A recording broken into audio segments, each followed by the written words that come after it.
Le 7 janvier 1844, dans les entrailles humides d'un ancien cachot transformé en logement de fortune, un cri perça le silence glacial de Lourdes. Jeanne Lavigne, épuisée par un accouchement difficile dans cette pièce unique et insalubre qui servait autrefois de prison, donna naissance à une petite fille fragile. L'enfant, qu'ils nommèrent Célestine, était si petite, si pâle, que la sage-femme secoua la tête avec inquiétude. « Elle ne passera pas la nuit », murmura-t-elle à Pierre Lavigne, le père, un meunier dont les mains calleuses tremblaient en tenant sa première-née. Mais contre toute attente, la petite survécut.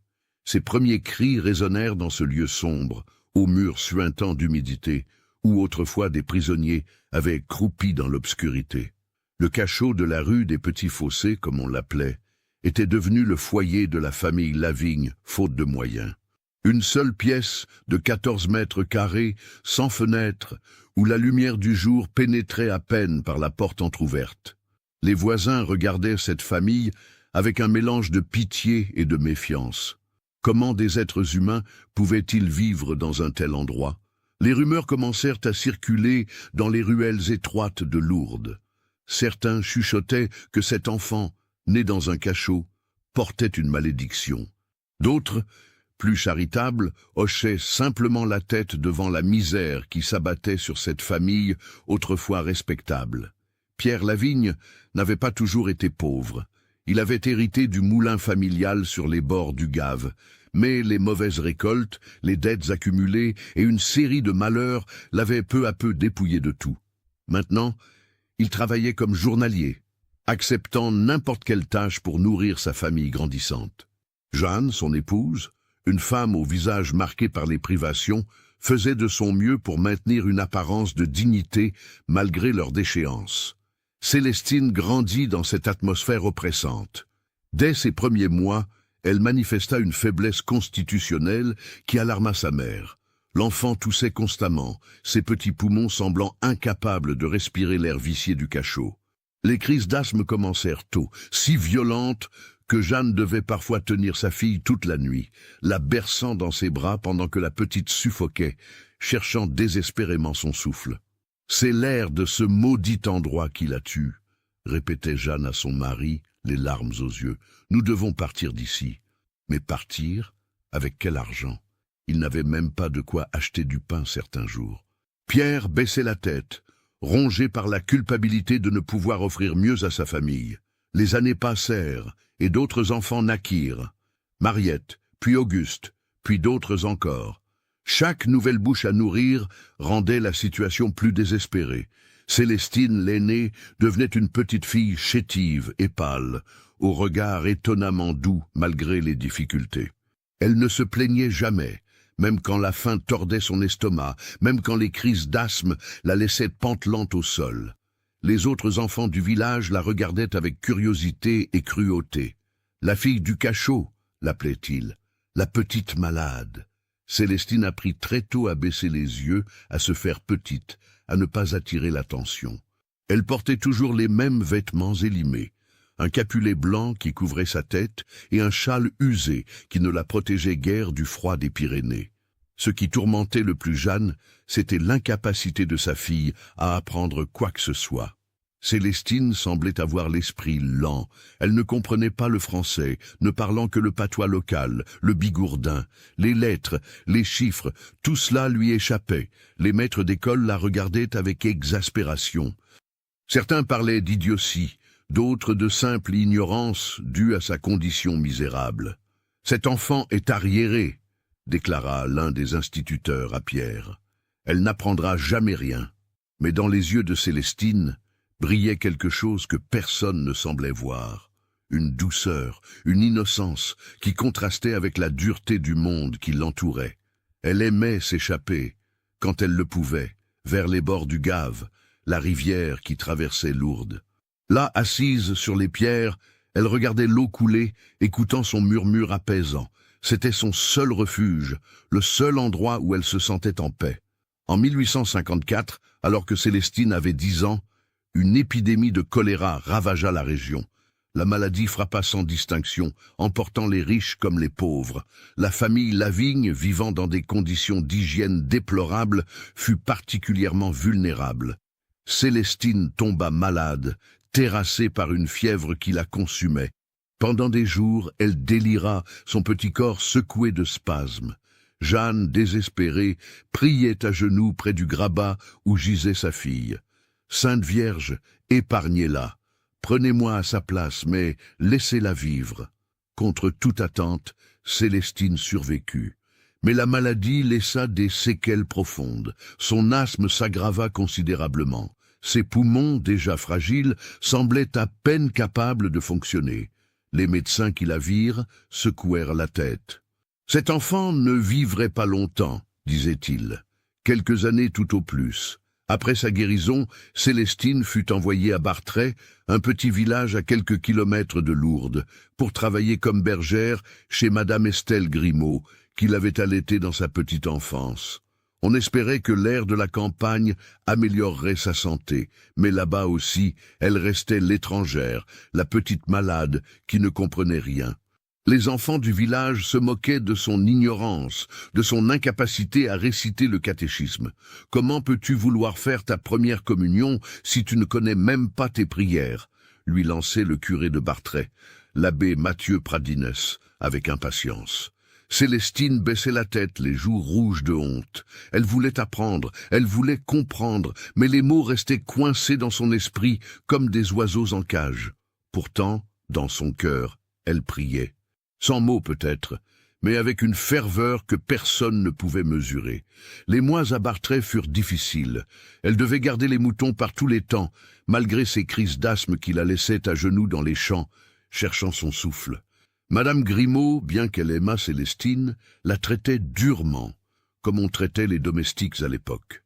L'enfant mangeait les restes, dormait sur un matelas de paille dans une chambre glaciale et travaillait du lever au coucher du soleil. En janvier 1858, Célestine, alors âgée de 14 ans, retourna à Lourdes. Sa famille vivait maintenant dans un autre endroit sordide, une pièce unique louée au rez-de-chaussée d'une maison délabrée. Pierre avait été accusé de vol quelques années auparavant, une affaire de sac de farine qu'on avait retrouvée dans leur logement. Bien qu'innocent, il avait passé plusieurs jours en prison, renforçant la réputation déjà ternie de la famille. Célestine revenait avec un seul désir, apprendre son catéchisme pour enfin faire sa première communion. Elle se sentait exclue, laissée pour compte. Tous les enfants de son âge avaient déjà reçu ce sacrement. Elle seule restait en arrière, incapable de mémoriser les prières nécessaires. Les sœurs de l'hospice de Lourdes acceptèrent de l'instruire par charité. Elle regardait cette adolescente chétive avec un mélange de compassion et d'exaspération. « Elle est douce, certes, » disaient-elles entre elles, « mais si lente d'esprit. Comment pourra-t-elle jamais comprendre les mystères de la foi ?» Célestine s'asseyait au fond de la classe, écoutant de toutes ses forces, essayant de graver dans sa mémoire les paroles du catéchisme. Mais les mots glissaient, s'échappaient. La nuit, dans le froid de leur logement misérable, elle répétait inlassablement les prières, ses lèvres bougeant en silence pour ne pas réveiller ses frères et sœurs endormis à ses côtés. Le 11 février 1858 était un jeudi glacial. Lourdes était enveloppée dans la grisaille de l'hiver pyrénéen. Célestine, accompagnée de sa sœur Mariette et d'une amie, Jeanne Abadie, se dirigea vers la rivière pour ramasser du bois mort. La famille manquait de combustible pour se chauffer, et chaque branche trouvée était précieuse. Les trois filles marchèrent le long du canal du moulin, leurs sabots claquant sur le sol gelé. Elles arrivèrent près de Massabielle, un endroit isolé où se trouvait une grotte naturelle. L'endroit avait mauvaise réputation. On disait que des vagabonds s'y cachaient, que des gens y venaient pour des activités peu recommandables. Les parents recommandaient aux enfants de l'éviter. Mariette et Jeanne enlevèrent leurs sabots pour traverser le petit canal glacé qui les séparait du bois qu'elles convoitaient. Célestine, craignant une crise d'asthme à cause de l'eau glacée, hésita. « Attendez-moi » cria-t-elle. Mais les deux autres filles étaient déjà de l'autre côté, ramassant du bois en riant. Célestine resta seule près de la grotte. Le vent soufflait fort, faisant bruisser les arbres nus. Et puis, soudain, un silence étrange tomba. Un silence si profond qu'il sembla avaler tous les sons du monde. Célestine leva les yeux vers la grotte. Dans la niche rocheuse, elle vit une lumière. Pas une lumière ordinaire, mais quelque chose d'autre, quelque chose qu'elle ne pourrait jamais vraiment décrire. Et dans cette lumière, une forme, une dame d'une beauté indescriptible, vêtue de blanc, avec une ceinture bleue et une expression de douceur infinie. Célestine tomba à genoux, son chapelet entre les doigts. Elle ne comprenait pas ce qui se passait, mais son instinct lui disait de prier. La dame dans la grotte lui souriait avec une tendresse qui réchauffait le cœur glacé de l'adolescente. Puis, aussi soudainement qu'elle était apparue, la vision disparut. « Célestine, qu'est-ce que tu fais ?» cria Mariette en revenant vers elle, les bras chargés de bois. L'adolescente se releva, encore tremblante. « J'ai vu quelque chose. »« Quoi? Un animal ?»« Non, une dame. Une dame très belle dans la grotte. » Mariette et Jeanne échangèrent des regards inquiets. Célestine avait-elle eu une de ces crises? Délirait-elle? Elles décidèrent de ne rien dire et rentrèrent à Lourdes avec leur bois. Mais Célestine ne pouvait pas oublier ce qu'elle avait vu. Ce qu'elle avait ressenti dans ce moment de silence absolu, cette présence d'une douceur indescriptible, restait gravée dans son cœur. « D'où me suivez-vous? Laissez un commentaire. » Les jours suivants, Célestine supplia sa mère de la laisser retourner à la grotte. Jeanne refusa d'abord, méfiante. Cette enfant avait-elle perdu la raison? Mais devant l'insistance de sa fille, elle finit par céder, à condition que d'autres personnes l'accompagnent. Le dimanche 14 février, Célestine retourna à Massabielle avec plusieurs jeunes filles.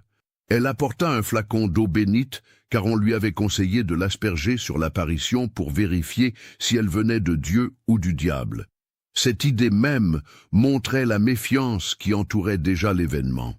Quand Célestine entra en extase devant la grotte, les autres filles furent terrifiées. Le visage de l'adolescente se transforma, devenant d'une pâleur mortelle, ses yeux fixés sur quelque chose que personne d'autre ne pouvait voir.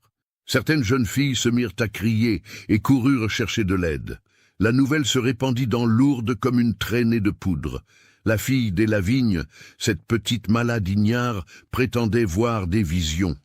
Les réactions furent immédiates et brutales. « C'est la fièvre », disaient certains. « Son cerveau est dérangé par la maladie. »« C'est le diable », affirmèrent d'autres. « Cette famille maudite a attiré les forces du mal. »« C'est une comédie », concluaient les plus cyniques. « Cette mendiante cherche à attirer l'attention, à gagner de l'argent peut-être. » Le commissaire de police de Lourdes, Dominique Jacomet, convoqua Célestine pour un interrogatoire. C'était un homme froid, méthodique, qui voyait dans cette affaire une perturbation de l'ordre public. Il installa l'adolescente dans son bureau, devant un grand registre, et commença à la questionner avec une dureté calculée. « Ton nom ? » ?»« Célestine Lavigne, monsieur. »« Que prétends-tu avoir vu à la grotte ?»« Une dame, monsieur. Une dame ? Quelle dame ? Comment était-elle habillée ?» Célestine, dans son patois maladroit, essaya de décrire ce qu'elle avait vu. Mais Jacomet la reprenait constamment, déformant ses paroles, essayant de la piéger dans des contradictions. Il écrivait rapidement, transformant ses descriptions simples en déclarations absurdes. « Tu mens », finit-il par dire, claquant son registre. « Tu es une petite menteuse qui cherche à se faire remarquer. » Célestine le regarda avec ses grands yeux calmes. « Je ne dis que ce que j'ai vu, monsieur. Et ton père, un voleur? Ta famille, des misérables? Comment oses-tu prétendre que la Vierge Marie apparaîtrait à quelqu'un comme toi ?» Les larmes montèrent aux yeux de Célestine, mais elle ne se rétracta pas. Jacomet la renvoya avec un avertissement. Si elle retournait à la grotte, elle serait arrêtée. Mais Célestine y retourna. Encore et encore. Entre le 11 février et le 16 juillet 1858, elle affirma avoir eu 18 apparitions. Chaque fois, une foule de plus en plus nombreuse l'accompagnait. Les gens venaient par curiosité, par dévotion, par scepticisme. Il voulait voir cette adolescente tomber en extase, son visage transfiguré, ses lèvres murmurant des prières silencieuses. Lors de la 9e apparition, le 25 février, quelque chose d'extraordinaire se produisit. Célestine, suivant les instructions de la dame qu'elle seule pouvait voir, se mit à creuser le sol de la grotte avec ses mains. Elle trouva de la boue, qu'elle but en dépit du dégoût évident des spectateurs. Puis, peu à peu, une source d'eau claire commença à jaillir. Cette source allait devenir le centre d'une controverse qui déchirerait Lourdes pendant des années. Les premières personnes qui burent de cette eau prétendirent ressentir des améliorations miraculeuses. Un maçon nommé Louis Bourriette, aveugle d'un œil depuis un accident, affirma avoir retrouvé la vue. Une femme paralysée dit pouvoir bouger son bras. Les témoignages se multiplièrent, attirant encore plus de monde.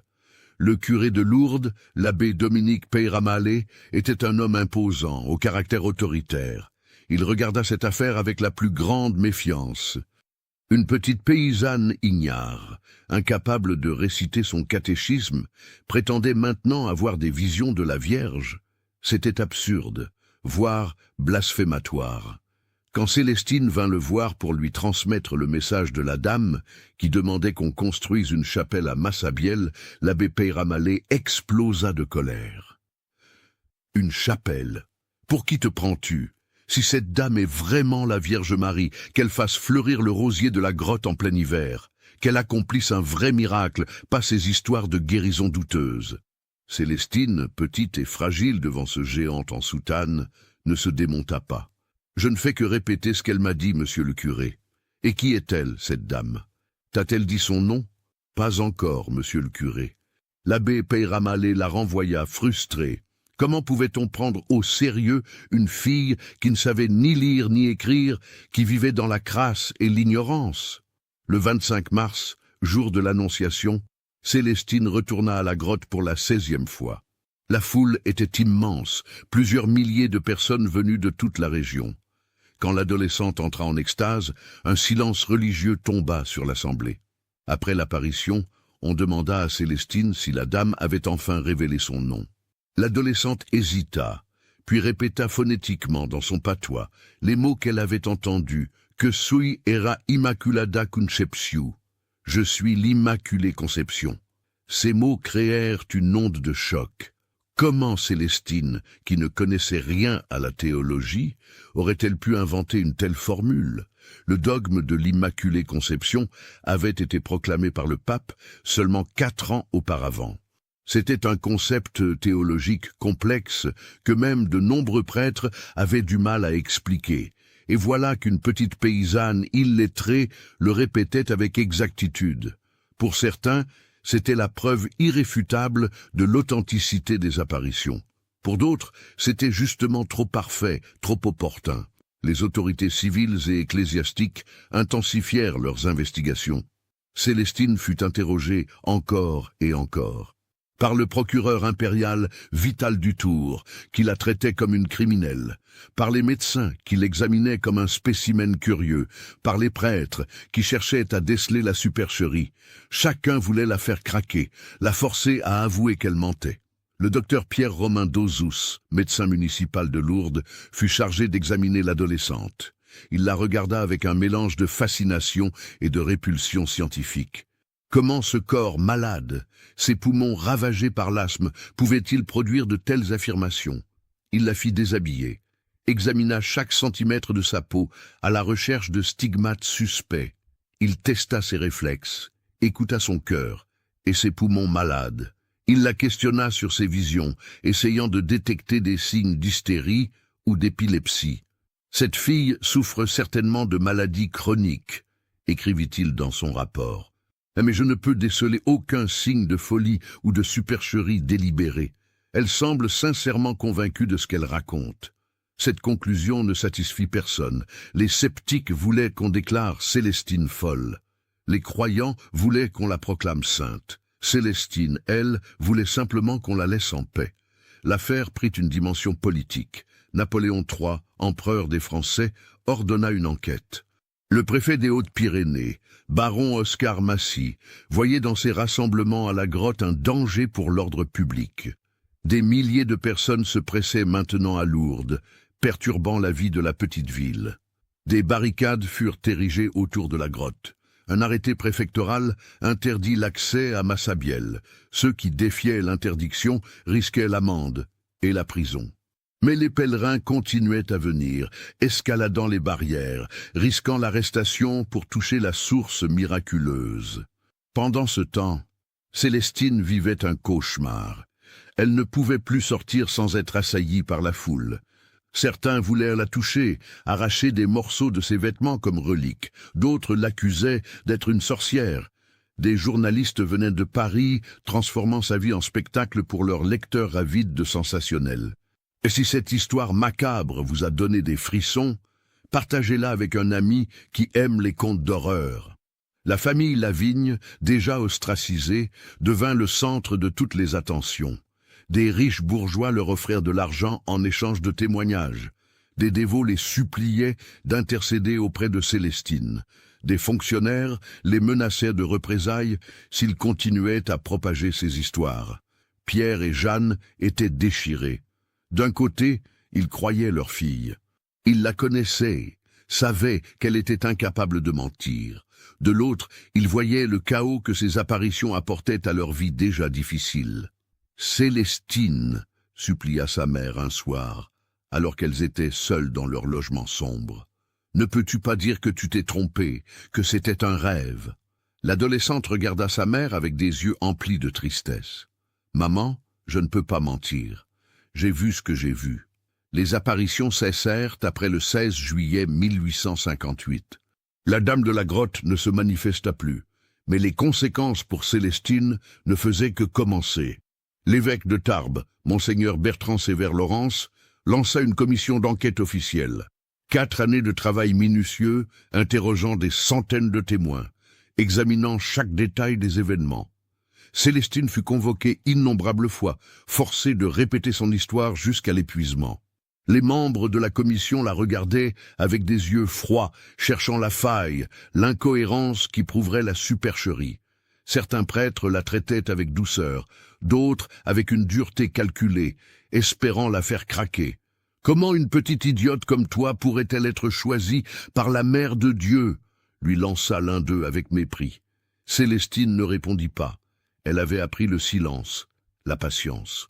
Elle répétait simplement son histoire, toujours la même, avec une constance qui finissait par troubler même les plus sceptiques. En janvier 1862, après 4 ans d'enquête, l'évêque Laurence rendit son verdict. Les apparitions de Lourdes étaient authentiques. On pouvait leur accorder foi. La construction d'un sanctuaire était autorisée. Pour Célestine, ce verdict ne changea rien.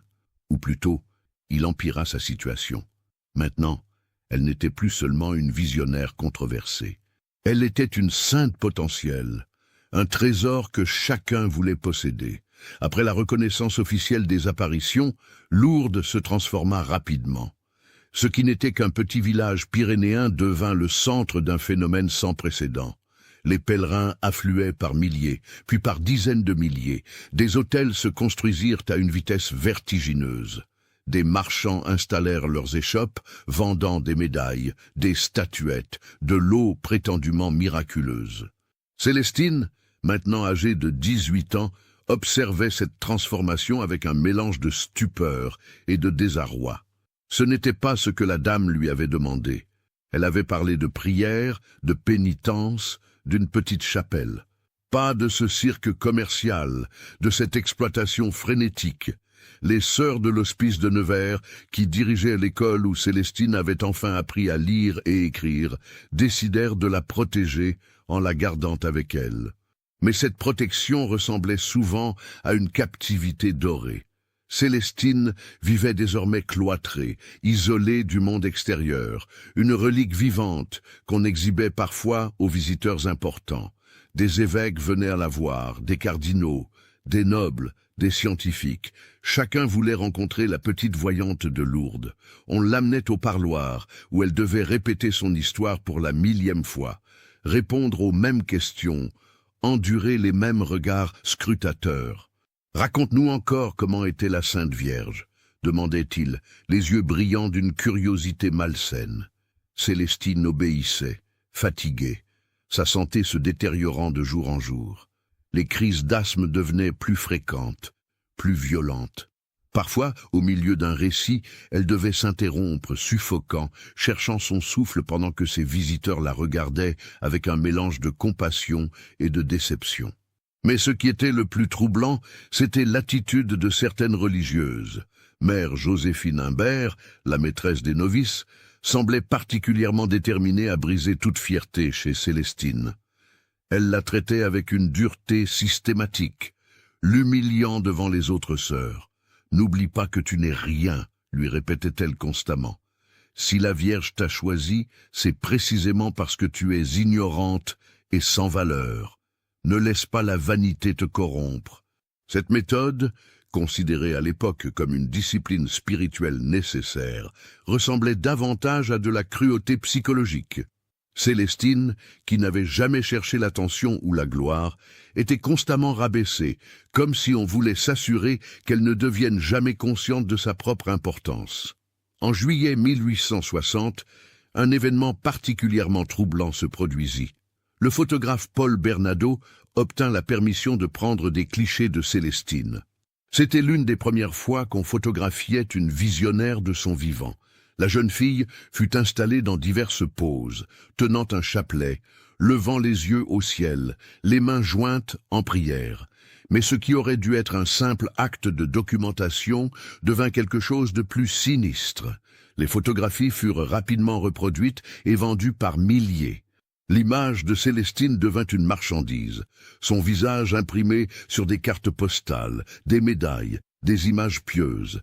Elle était devenue, contre sa volonté, une icône commerciale. Soutenez notre chaîne en cliquant sur le bouton Merci en forme de cœur afin que nous puissions continuer à vous proposer des histoires aussi sombres et captivantes que celle-ci.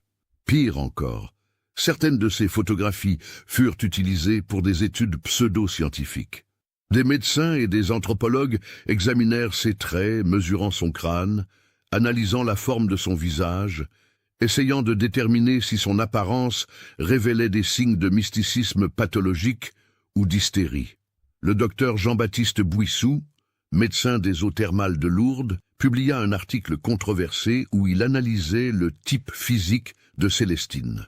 Il décrivait son visage pâle, ses yeux enfoncés, sa constitution fragile, concluant qu'elle présentait tous les signes d'une névropathie mystique. Ces analyses, présentées comme objectives et scientifiques, étaient en réalité imprégnées des préjugés de l'époque. Célestine était pauvre, malade, ignorante. Elle correspondait parfaitement aux stéréotypes de l'hystérique, de la femme dont le corps malade produisait des visions pathologiques. D'autres médecins défendaient des théories différentes. Certains parlaient d'épilepsie temporale, d'autres de catalepsie religieuse. Tous s'accordèrent sur un point, Célestine était un cas médical fascinant, un spécimen à étudier. Elle était devenue un objet. En 1862, lors d'une visite médicale particulièrement invasive, Célestine subit ce qui ne peut être décrit que comme une violation de sa dignité. Des médecins, accompagnés de quelques ecclésiastiques et de mère Imbert, l'examinèrent de la tête aux pieds, cherchant des stigmates, des marques, des signes quelconques de contact avec le surnaturel. Ils palpèrent son corps, examinèrent sa peau, vérifièrent chaque détail de son anatomie. Célestine, mortifiée, dut endurer cet examen en silence, les larmes coulant silencieusement sur ses joues. Quand ce fut terminé, elle se rhabilla en tremblant, sentant son âme brisée. Rien d'anormal, conclurent les médecins avec une pointe de déception. Juste une jeune fille malade. Juste une jeune fille malade. C'était devenu sa définition, non pas Célestine, une personne avec des pensées, des sentiments, des rêves, mais la petite malade, la voyante, le phénomène de Lourdes. La situation empira quand des miracles commencèrent à être officiellement reconnus. Des gens venaient de toute l'Europe, buvant l'eau de la source, se baignant dans les piscines qui avaient été construites. Certains affirmaient être guéris de maladies incurables, D'autres repartaient déçus, leur foi ébranlée. Chaque miracle revendiqué faisait l'objet d'une enquête minutieuse. Des commissions médicales se réunissaient, examinant les dossiers, interrogeant les patients et leurs médecins. Le débat entre science et foi atteignit son paroxysme. Les rationalistes dénonçaient la superstition et l'obscurantisme. Les croyants voyaient dans ces guérisons la preuve de l'intervention divine. Célestine, elle, restait en marge de tout cela. On ne lui demandait jamais son avis sur ces miracles. Elle n'avait aucun pouvoir de guérison, affirmait-elle constamment. Elle n'était qu'un messager, rien de plus. Mais les gens ne l'écoutaient pas. Ils voulaient qu'elle soit spéciale, extraordinaire. Ils ne pouvaient pas accepter qu'elle soit simplement humaine. En 1864, l'empereur Napoléon III lui-même visita Lourdes avec l'impératrice Eugénie. Ils exprimèrent le désir de rencontrer Célestine. Ce fut une rencontre étrange, presque absurde. L'impératrice, vêtue de soie somptueuse et couverte de bijoux, face à une jeune fille en habit de pensionnaire usé, déjà marquée par la maladie. « Ma chère enfant, » dit Eugénie avec une condescendance bienveillante, « nous avons tant entendu parler de vous. » Célestine ne savait que dire. Elle fit une révérence maladroite, consciente du gouffre qui les séparait. L'impératrice lui posa quelques questions sur les apparitions, mais il était clair qu'elle écoutait à peine les réponses. C'était une visite protocolaire, une occasion de se montrer pieuse devant le peuple. Quand ils repartirent, Célestine ressentit un profond malaise. Elle avait été exhibée comme une curiosité, un animal de foire en habit religieux. Les années passèrent et Célestine grandit, mais sa santé ne s'améliorait pas. En 1866, à 22 ans, elle décida d'entrer dans les ordres. Elle voulait devenir religieuse, mais pas n'importe où. Elle voulait partir de Lourdes, échapper à ce cirque, trouver la paix. Les sœurs de la Charité de Nevers acceptèrent de l'accueillir. En juillet 1866, Célestine quitta Lourdes pour toujours. Son départ fut un mélange de soulagement et de tristesse. Elle quittait sa famille, qu'elle aimait malgré toutes leurs difficultés. Mais elle s'échappait aussi d'une prison dorée. Le voyage vers Nevers fut long et épuisant. Célestine, déjà affaiblie, arriva au couvent dans un état de fatigue extrême, mais elle espérait qu'ici, loin de Lourdes, loin des pèlerins et des curieux, elle pourrait enfin vivre une vie normale de religieuse. Elle se trompait. Même à Nevers, à plus de 500 kilomètres de Lourdes, sa réputation l'avait précédée. Les autres novices la regardaient avec un mélange de vénération et d'envie.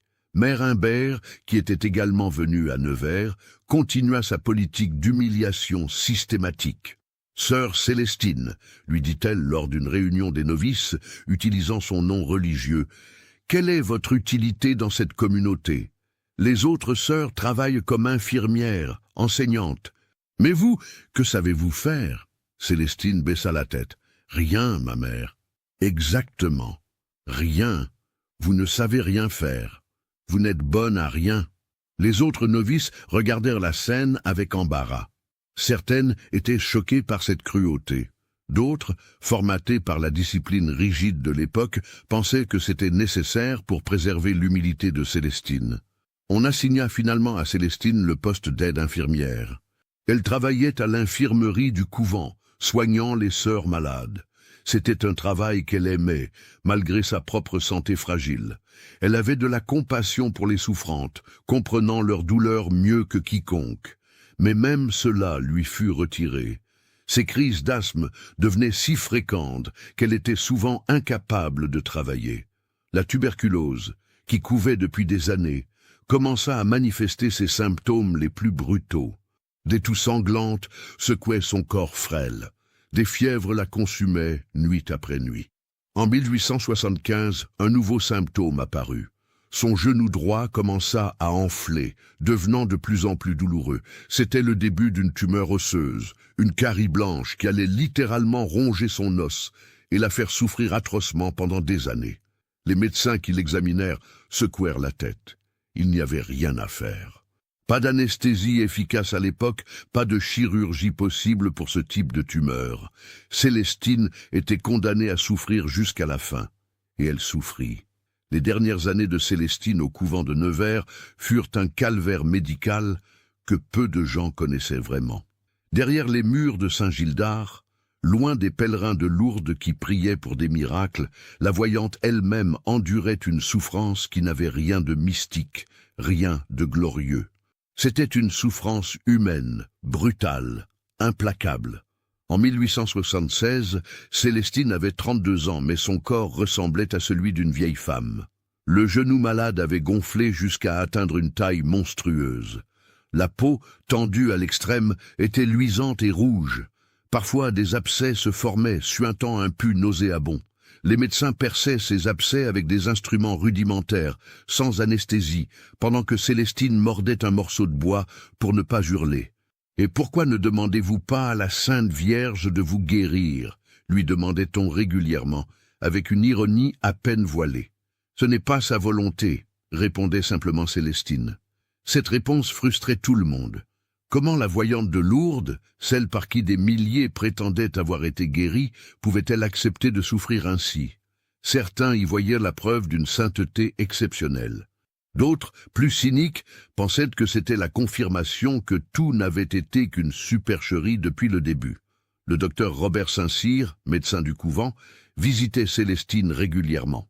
C'était un homme de science, formé aux méthodes les plus modernes de l'époque. Il examina le genou malade avec attention, palpant la masse dure qui déformait l'articulation. « C'est une carie tuberculeuse », diagnostiqua-t-il. « L'os se nécrose, se décompose vivant. La douleur doit être insupportable. » Célestine ne contredisait pas. La douleur était effectivement insupportable. Chaque mouvement était une torture. Elle ne pouvait plus marcher, à peine se tenir debout. On l'installait dans un fauteuil roulant primitif, qu'on poussait d'une pièce à l'autre quand c'était absolument nécessaire. Mais le genou n'était pas son seul problème. Ses poumons, ravagés par l'asthme et la tuberculose, fonctionnaient à peine. Elle suffoquait constamment, chaque respiration étant un combat. Les nuits étaient les pires. Allongée dans son lit étroit de l'infirmerie, elle luttait pour respirer, sentant ses poumons se remplir de liquide, toussant jusqu'à cracher du sang. Les autres sœurs, qui dormaient dans des cellules voisines, entendaient ces quintes de toux nocturnes. Certaines priaient pour elle. D'autres, épuisées par le manque de sommeil, se plaignaient auprès de la mère supérieure. « Ne peut-on pas l'isoler quelque part ?» demandait-elle. « Nous ne pouvons pas dormir avec ce bruit constant. » Célestine fut déplacée dans une pièce plus éloignée, où elle souffrait seule, dans l'obscurité, sans personne pour la réconforter pendant ses crises les plus violentes. Mère Joséphine Imbert continuait sa politique d'humiliation. Même maintenant, alors que Célestine était clairement mourante, elle trouvait des moyens de la rabaisser. Quand des visiteurs importants venaient au couvent, elle exhibait Célestine, mais de manière calculée pour souligner son insignifiance. « Voici sœur Célestine », disait-elle avec un sourire froid. « Comme vous pouvez le voir, elle n'a rien d'extraordinaire.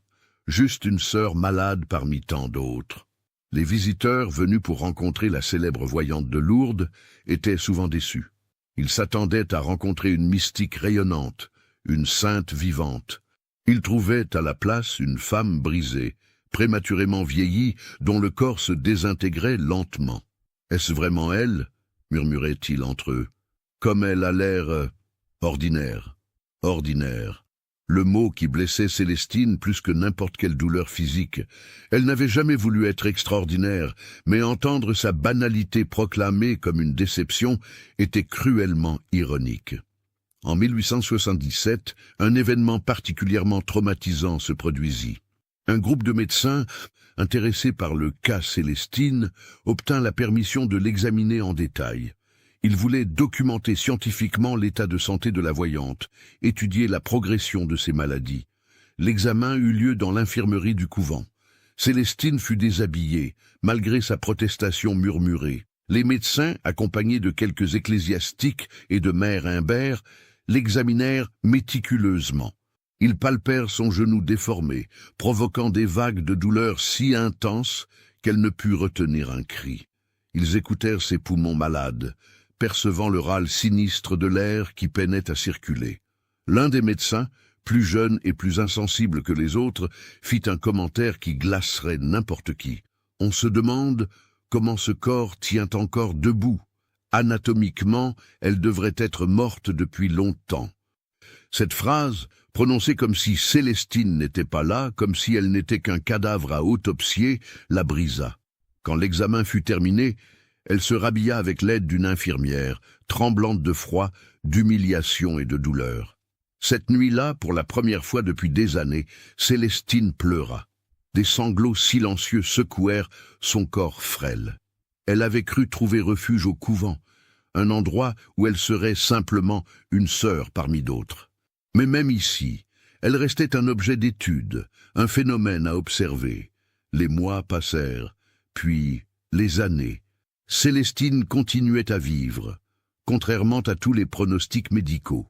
Cette survie inexplicable fascinait les médecins autant qu'elle les frustrait. Comment cette femme, dont le corps se décomposait littéralement, pouvait-elle encore respirer, encore parler, encore prier? Certains y voyaient un miracle discret, une grâce qui la maintenait en vie malgré tout. D'autres parlaient d'une constitution exceptionnelle, d'une volonté de vivre extraordinaire. Célestine, elle, ne savait pas. Elle endurait jour après jour, sans comprendre pourquoi Dieu lui imposait une si longue agonie. Sa foi vacillait parfois.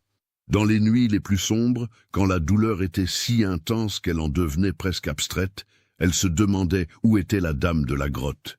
Où était cette présence qui lui avait souri avec tant de douceur? Pourquoi l'avait-elle abandonnée à cette souffrance? Mais au matin, quand l'aube grise filtrait à travers les rideaux de l'infirmerie, Célestine retrouvait une forme de paix. Elle serrait son chapelet entre ses doigts déformés par la maladie et recommençait à prier. Les mêmes prières qu'elle avait tant de mal à apprendre dans son enfance. Elle les récitait maintenant avec une facilité née de la répétition infinie. En décembre 1878, son état empira dramatiquement. Une hémorragie pulmonaire massive la laissa exsangue. Les sœurs pensèrent que c'était la fin. On appela le prêtre pour lui administrer l'extrême onction. Célestine reçut les derniers sacrements avec sérénité, prête à partir, mais elle survécut encore, faiblement, difficilement, mais elle survécut. « Pourquoi ne la laissez-vous pas partir ?» demanda l'une des jeunes sœurs à la mère supérieure, les larmes aux yeux. « Elle souffre tellement. N'est-ce pas cruel de la maintenir en vie comme ça ?» « Ce n'est pas nous qui la maintenons en vie, » répondit sèchement la supérieure. « C'est la volonté de Dieu. Qui sommes-nous pour la questionner? Mais était-ce vraiment la volonté de Dieu? Ou était-ce simplement le résultat d'un corps obstiné qui refusait de céder, même quand mourir aurait été une miséricorde? Pendant ce temps, à Lourdes, le sanctuaire continuait à prospérer. Des trains spéciaux amenaient des milliers de pèlerins chaque semaine. Des hôtels luxueux se construisaient. Le commerce des objets pieux rapportait des fortunes. L'eau de la source était mise en bouteilles et vendue dans toute l'Europe. Célestine n'en voyait rien, n'en savait presque rien. Parfois des sœurs lui rapportaient des nouvelles de Lourdes. Elle écoutait en silence, une expression indéchiffrable sur son visage émacié. Était-ce de la fierté, du regret, de la tristesse? Ils ont construit une basilique magnifique, lui dit l'une des sœurs avec enthousiasme, avec de magnifiques vitraux et un orgue splendide. Des milliers de personnes viennent chaque jour. Célestine hocha faiblement la tête. La dame voulait une petite chapelle, murmura-t-elle. Une petite chapelle pour prier. Ce qu'elle ne disait pas, c'était que cette transformation de Lourdes en machine commerciale la désolait profondément. Ce n'était pas ce qu'elle avait vu dans la grotte, ce n'était pas le message qu'elle avait reçu. Mais qui l'écouterait? Elle n'était qu'une religieuse mourante, cloîtrée dans un couvent lointain. En mars 1879, Célestine tomba dans un état semi-comateux. Elle délirait par moments, appelant sa mère morte depuis longtemps, revivant des scènes de son enfance, dans le cachot de la rue des Petits Fossés. Puis, elle revenait à elle, consciente de la réalité cruelle de son corps détruit. Le docteur Saint-Cyr, qui la visitait quotidiennement maintenant, savait que la fin approchait. « C'est une question de jours, peut-être d'heures », confia-t-il à la mère supérieure. Ses poumons se noient, son cœur fatigue. Le miracle, c'est qu'elle ait tenu si longtemps. Les sœurs commencèrent à se préparer. On nettoya la chapelle pour les funérailles à venir. On commanda un cercueil. On prévint les autorités ecclésiastiques. L'évêque de Nevers se tenait prêt à venir administrer une dernière bénédiction. Mais Célestine, même dans son agonie, surprenait encore. Elle s'accrochait à la vie avec une ténacité qui déconcertait tous les médecins. Pourquoi? Que cherchait-elle à accomplir? Avait-elle peur de mourir? Ou y avait-il quelque chose qu'elle devait encore faire, un message qu'elle devait encore transmettre? Le 14 avril 1879, Célestine connut une brève période de lucidité. Elle demanda à boire, et on lui apporta un peu d'eau. Ironiquement, ce n'était pas l'eau de la source de Lourdes, juste de l'eau ordinaire du couvent. Elle la but avec difficulté, chaque gorgée étant une lutte. « Merci », murmura-t-elle à la sœur infirmière. Ces simples mots de politesse, même dans son état, révélaient la douceur qui l'avait toujours caractérisée. Cette nuit-là, elle dormit d'un sommeil agité, entrecoupé de quintes de toux qui laissaient des traces de sang sur son mouchoir. Les sœurs qui veillaient près d'elle écoutaient sa respiration laborieuse, chaque souffle semblant devoir être le dernier. Le matin du 16 avril 1879 se leva froid et gris sur Nevers. Un vent glacial du nord soufflait à travers les jardins du couvent Saint-Gildard, faisant gémir les branches encore nues des arbres. Dans l'infirmerie, Célestine luttait pour respirer, chaque inspiration étant un combat désespéré. Les sœurs l'avaient installée en position semi-assise, soutenue par des oreillers, car elle ne pouvait plus respirer allongée. Ses lèvres étaient bleues, son visage d'une pâleur cireuse. Ses yeux, autrefois si doux, étaient enfoncés dans leurs orbites, cernés de noir. Le docteur Saint-Cyr arriva tôt ce matin-là.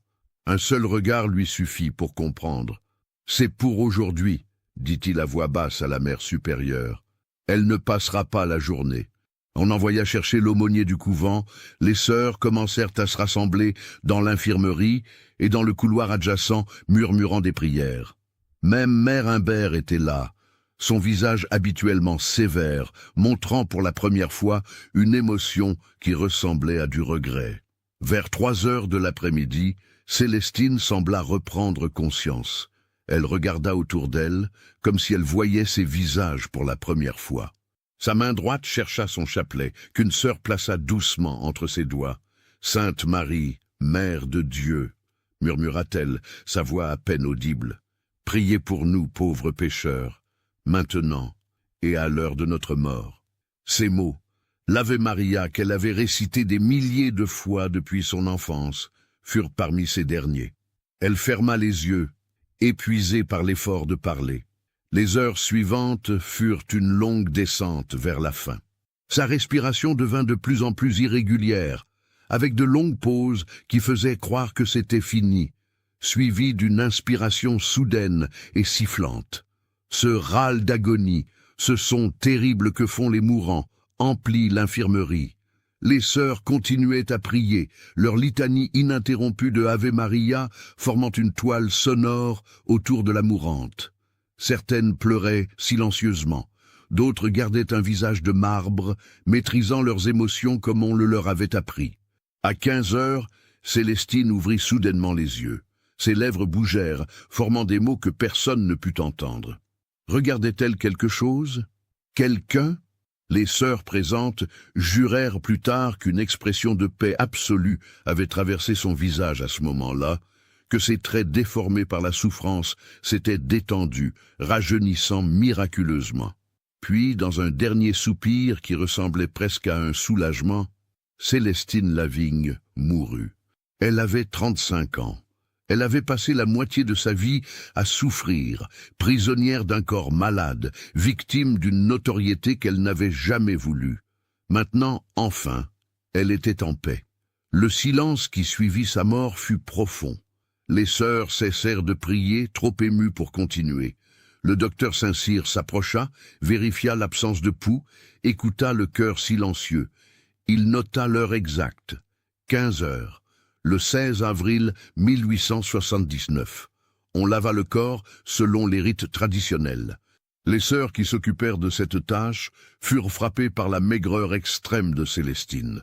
Sous la robe de religieuse, son corps n'était plus qu'un squelette recouvert de peau. Le genou malade, même dans la mort, restait grotesquement enflé.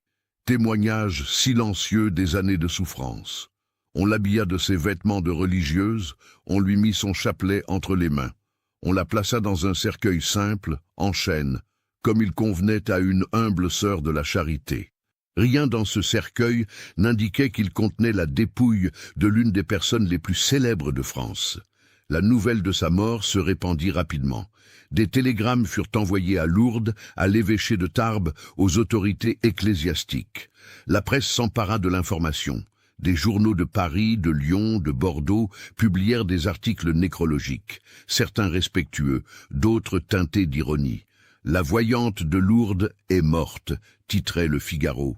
Celle par qui des millions pris pour être guérie n'a pas été épargnée par la maladie. Ce paradoxe cruel n'échappait à personne.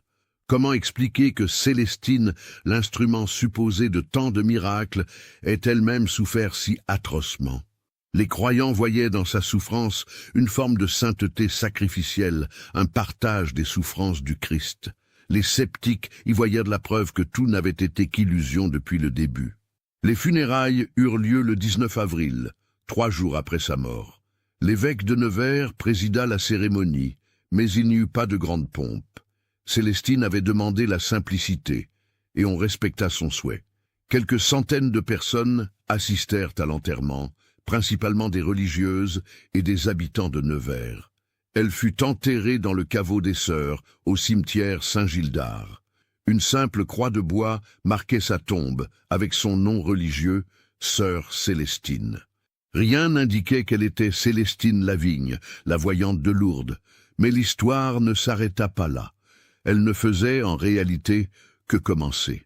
En 1909, 30 ans après sa mort, l'Église catholique entama le processus de béatification de Célestine. Cela nécessitait l'exhumation de son corps pour vérifier son état.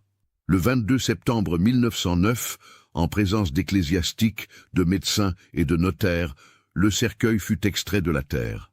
Ce qui suivit allait devenir l'un des événements les plus controversés et les plus troublants de l'histoire religieuse moderne. Quand le cercueil fut ouvert, les témoins reculèrent, stupéfaits. Le corps de Célestine était intact. Pas parfaitement préservé, mais dans un état qui défiant toutes les lois naturelles de la décomposition. 30 ans dans un cercueil en chêne, dans une tombe humide, auraient dû le réduire à un squelette. Au lieu de cela, ils trouvèrent un corps reconnaissable. Le docteur Jourdan, médecin légiste présent lors de l'exhumation, rédigea un rapport détaillé. Il nota que le visage était noirci, que les mains étaient crispées, que des champignons avaient poussé sur certaines parties du corps. Mais la structure corporelle était intacte, les organes visibles étaient reconnaissables. Aucune explication naturelle ne semblait satisfaisante. « Je ne peux expliquer cet état de conservation par aucun processus naturel connu », écrivit le docteur Jourdan. « Ce n'est pas une momification ordinaire, c'est autre chose. » Les autorités ecclésiastiques triomphèrent, c'était un miracle, proclamèrent-elles. La preuve ultime que Célestine était une sainte, son corps incorruptible était le signe de la grâce divine. Mais les scientifiques n'étaient pas convaincus. Ils proposèrent diverses explications, conditions exceptionnelles de conservation dans le cercueil, composition chimique particulière du sol, embaumement secret dont personne n'avait parlé. Chaque explication fut réfutée par les croyants, chaque réfutation fut contestée par les sceptiques. Le corps fut lavé, habillé de nouveaux vêtements et replacé dans un nouveau cercueil. Mais l'Église décida de ne pas le enterrer. Il fut placé dans une châsse de verre au couvent de Nevers, exposé à la vénération publique. C'était une décision qui aurait horrifié Célestine de son vivant. Elle qui avait fui l'attention, qui avait détesté être exhibée, était maintenant exposée de la manière la plus littérale possible. Son corps, ce corps qui l'avait tant fait souffrir, était devenu une relique, un objet de vénération et de curiosité morbide. Mais il y avait quelque chose de plus troublant encore. Lors des exhumations suivantes, en 1919 et 1925, on constata que certaines parties du corps se détérioraient. Le visage, en particulier, noircissait et se déformait. Pour préserver l'apparence miraculeuse du corps, l'Église prit une décision controversée. Un masque de cire fut créé, modelé sur le visage de Célestine, tel qu'il avait été dans la mort immédiate. Ce masque fut placé sur son visage noirci. Des empreintes de cire furent également créées pour ses mains. C'est cette version restaurée de Célestine qui est exposée aujourd'hui à Nevers. Cette manipulation post-mortem soulève des questions profondément troublantes. Est-ce vraiment le corps incorruptible de Célestine que les pèlerins vénèrent? Ou est-ce une construction, une mise en scène créée pour maintenir une croyance? Qu'avez-vous pensé de l'histoire? Laissez votre commentaire ci-dessous et partagez vos réflexions sur ce cas terrifiant. Envie d'autres histoires d'horreur, mêlant histoire et mystère? Abonnez-vous, activez la cloche de notification et partagez avec ceux qui aiment le côté obscur de l'humanité. À bientôt pour le prochain cauchemar. Les critiques fusèrent, des voix s'élevèrent pour dénoncer cette profanation déguisée en vénération. Comment pouvait-on parler de miracle quand on avait recouvert le corps de cire? Comment pouvait-on parler d'incorruptibilité quand on avait dû masquer la corruption réelle? L'Église défendit sa décision en arguant que le masque était nécessaire pour des raisons esthétiques, que le corps lui-même restait intact sous la cire. Mais le doute était semé. Ce qui aurait dû être une preuve irréfutable de sainteté était devenu une source de controverse et de scepticisme. Célestine fut finalement béatifiée en 1925 et canonisée en 1933. Elle devint officiellement une sainte, rejoignant le panthéon des saints catholiques. Des milliers d'églises furent dédiées à son nom. Son image fut reproduite sur d'innombrables statues, médailles, images pieuses. Mais qui vénérait-on vraiment?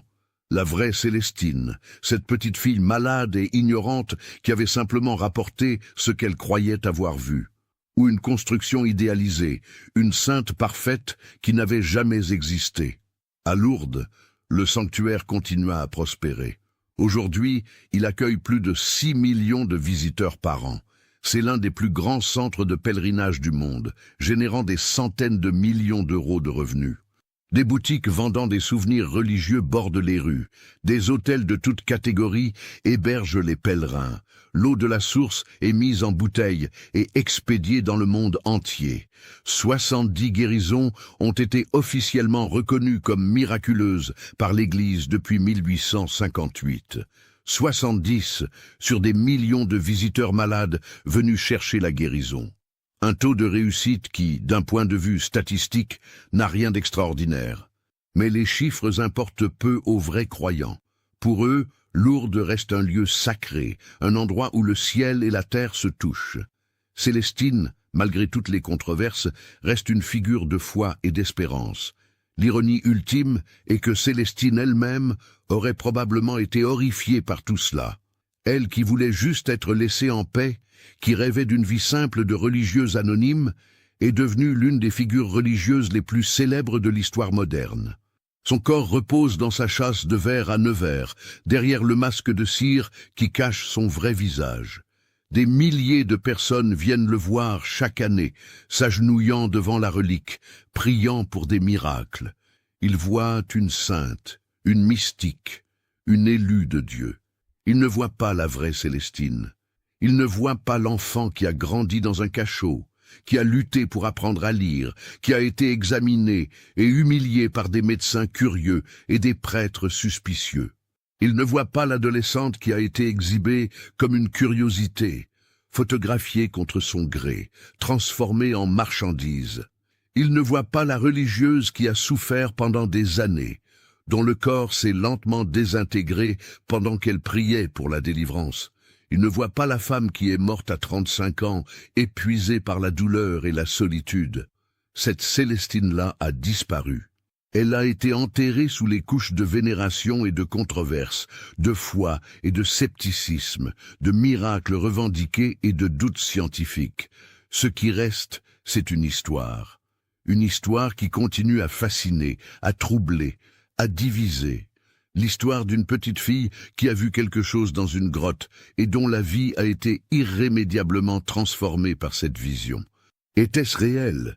Était-ce une hallucination produite par un cerveau malade? Était-ce une manipulation consciente ou inconsciente?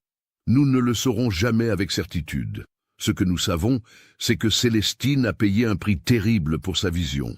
Elle a été privée d'enfance normale, d'éducation, de santé. Elle a été utilisée, exploitée, exposée. Elle a souffert physiquement et psychologiquement d'une manière que peu de gens peuvent imaginer. Et même dans la mort, elle n'a pas trouvé la paix. Son corps continue à être exhibé, étudié, débattu. Elle est devenue un symbole, un enjeu dans un conflit entre foi et raison qui dure depuis plus d'un siècle. L'histoire de Célestine n'est pas une histoire de miracles et de saints.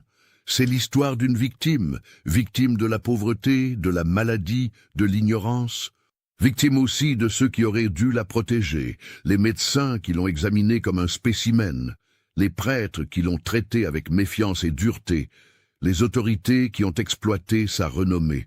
Elle était, comme elle l'a dit elle-même, bonne à rien. Pas une sainte, pas une mystique, pas une thaumaturge.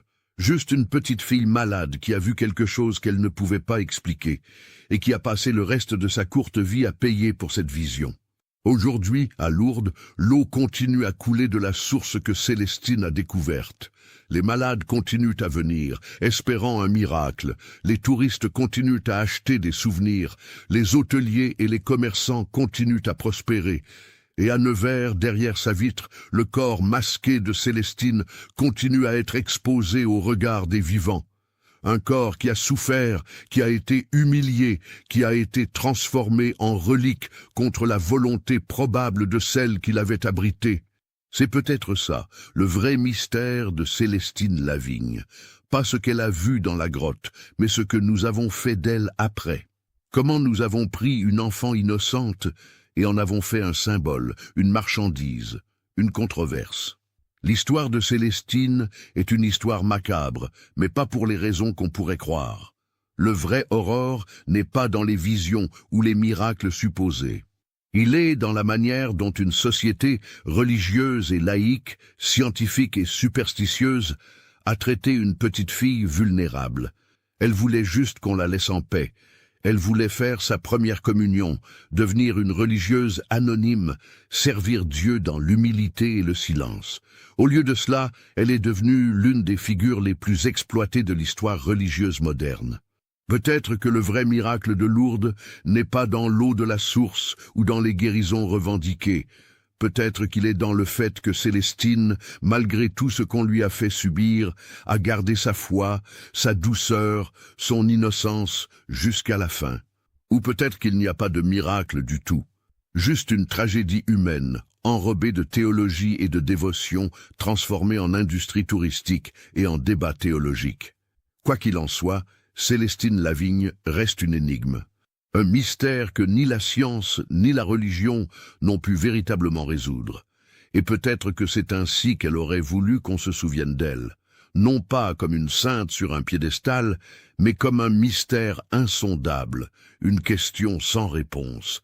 Dans le silence de la nuit, au couvent de Nevers, on dit parfois que les sœurs entendent des bruits étranges près de la châsse où repose Célestine. Des soupirs, disent certaines. Le son d'une respiration laborieuse, comme celle d'une personne qui lutte pour avoir de l'air. Ce ne sont que des légendes, bien sûr. Les morts ne respirent pas. Mais si vous visitez Nevers un jour, si vous vous tenez devant la châsse de verre et regardez le visage de cire de Célestine, demandez-vous, est-ce vraiment elle que vous voyez? Ou est-ce une construction, une image créée pour satisfaire notre besoin de saints et de miracles? Et si vous avez l'oreille fine, dans le silence de la chapelle, vous entendrez peut-être ce que d'autres ont entendu. Un soupir, un murmure, l'écho d'une souffrance qui ne finit jamais. Car certaines agonies ne se terminent pas avec la mort. Elles continuent, encore et encore, tant que quelqu'un se souvient, tant que quelqu'un regarde, tant que quelqu'un raconte l'histoire. Et l'histoire de Célestine, cette histoire macabre d'une sainte malgré elle, continuera d'être racontée, encore et encore, pour toujours. Cette histoire est une œuvre de fiction inspirée par des événements historiques réels qui se sont produits à Lourdes au XIXe siècle. Tous les noms de personnages, y compris celui de la protagoniste, ont été modifiés. Bien que basés sur des faits documentés concernant les conditions de vie, les pratiques médicales et les attitudes sociales de l'époque, cette narration est une reconstruction fictive destinée à des fins narratives. L'intention n'est pas de blasphémer ou de manquer de respect aux croyances religieuses, mais d'explorer l'aspect humain et souvent tragique d'événements historiques.